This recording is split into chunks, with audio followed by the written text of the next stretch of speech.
नमस्कार, आपके साथ मैं रोहित कुमार। आप ही न्यूज फोनेशन पर। आज का दिन आनंद मोहन के लिए बेहद खास है। नीतीश सरकार ने उनको अब खुली हवा में हमेशा सांस लेने के लिए आज़ाद कर दिया है। बड़ी बात यह है कि आनंद मोहन गोपालगंज के तत्कालीन डीएम जी कृष्णैया के हत्याकांड मामले में उम्र कैद की सजा काट रहे थे, लेकिन बिहार में एक कानूनी अड़चन की वजह से सजा की अवधि यानी कि 14 साल पूरे करने के बाद भी वो जेल से बाहर नहीं आ पा रहे थे। आनंद मोहन को लेकर के लगातार इस बारे में मांग होती रही है, चाहे उनके समर्थक हो, परिवार वाले, कि आनंद मोहन को रिहा किया जाए, लेकिन कानून की अड़चन की वजह से उनकी रिहाई संभव नहीं हो पा रही थी। अब इसके पीछे की कहानी क्या है वो बाद में बताएंगे, लेकिन बड़ी बात यह है कि अचानक से रातों रात नीतीश सरकार ने उस कानून को बदल दिया और बदलने के बाद नीतीश सरकार की तरफ से जो है अब उनके रिहा करने को लेकर के जो नोटिफिकेशन है वो जारी कर दिया गया। कुल 27 कैदी जो हैं आनंद मोहन के साथ रिहा हो रहे हैं। तो आनंद मोहन जो है 11 नंबर पर हैं।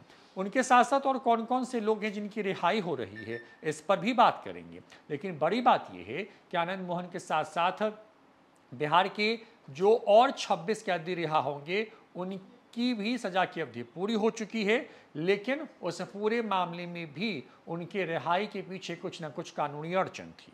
आनंद मोहन की बेटी की सगाई के बीच में उनके परिवार के लिए यह सबसे बड़ी खुशी की जो बात है वो सामने आई है, जब आनंद मोहन अब हमेशा के लिए जेल की सलाखों से बाहर होंगे। बाहुबली नेता और पूर्व सांसद आनंद मोहन के बेटे के एंगेजमेंट के दिन ही सरकार ने उनको बड़ा तोहफा दिया है। बिहार सरकार ने उनके स्थायी रिहाई पर मुहर लगा दी।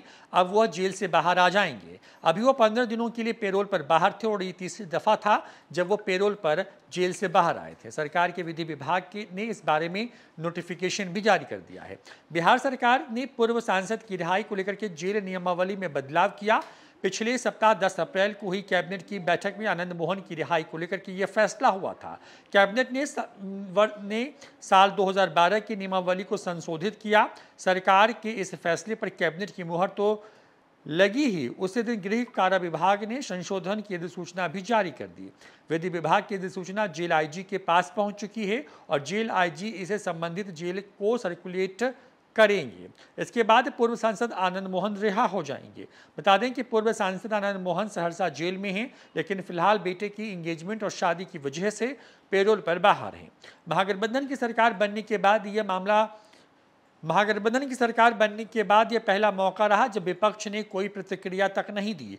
सरकारी सेवक की हत्या के आरोप में आजीवन सजा काट रहे लोगों को रिहाई जैसे फैसले पर भाजपा चुप दिखी। फायर ब्रांड नेता से लेकर के प्रवक्ता तक चुप रहे। बता दें कि बिहार की रिमिशन यानी कि परिहार की पॉलिसी 1984 में 2002 में 2 बड़े बदलाव किए गए थे। बदलाव के तहत 5 कैटेगरी के कैदी को नहीं छोड़ने का प्रावधान शामिल किया गया था। ये वैसे कैदी होते थे जो एक से अधिक हत्या, डकैती, बलात्कार, आतंकवादी साजिश रचने और सरकारी अधिकारी की हत्या में दोषी होते हैं। उनको छोड़ने का निर्णय सरकार लेती है।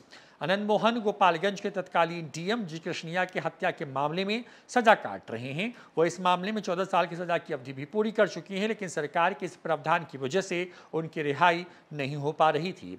ऐसे में नए संशोधन के बाद अब इस कैटेगरी को ही समाप्त कर दिया गया। जिसकी वजह से आनंद मोहन की रिहाई में जो अवरोध था वह पूरी तरीके से समाप्त हो गया। तो सरकार ने उनको रिहा करने का नोटिफिकेशन भी जारी कर दिया। अब वो बिहार के जो 27 कैदी हैं जिसमें 11 नंबर पर आनंद मोहन का नाम है, वो कौन कौन लोग हैं जिनको रिहा किया गया है उसके बारे में बताते हैं। तो सबसे पहले बात करते हैं दस्तगीर खान को, और जो है इन्हें रिहा करने का फैसला लिया गया है। पप्पू सिंह उर्फ राजीव रंजन को, अशोक यादव को, शिवजी यादव को, कीरत यादव को, राजबल्लभ यादव उर्फ बिजली यादव को, कलेक्टर पासवान उर्फ घुरफेकन को, इसके साथ साथ किशुन देव राय, सुरेंद्र शर्मा, देवनंदन नोनिया, आनंद मोहन, राम प्रवेश सिंह, विजय सिंह उर्फ मुन्ना सिंह, रामाधार राम, पत्ती राम राय, इसके साथ साथ हृदय नारायण शर्मा उर्फ बबनू शर्मा, मनोज प्रसाद, पंचा उर्फ पंचानंद पासवान, जितेंद्र सिंह, चंद्रेश्वरी यादव, खिलावन यादव, अलाउद्दीन अंसारी, हलीम अंसारी, अख्तर अंसारी, मोहम्मद खुदबुद्दीन, सिकंदर महतो, अवधेश मंडल। ये बिहार की विभिन्न जेलों में बंद वो कुल 27 कैदी हैं जिनको आनंद मोहन के साथ रिहा किया जा रहा है। बड़ी बात यह है कि आनंद मोहन की रिहाई की खबर से बिहार में उनके समर्थकों को और परिवार वालों के बीच में खुशी की लहर है। आनंद मोहन ने कुछ दिन पहले ही न्यूज फाउंडेशन से खास बातचीत में पॉजिटिव संकेत की बात कही थी। नीतीश सरकार ने सबसे पहले उनके लिए नियम बदला और उसके बाद अब उनको रिहा करने का नोटिफिकेशन जारी कर दिया गया है। फिलहाल इस वीडियो में इतना ही। नमस्कार।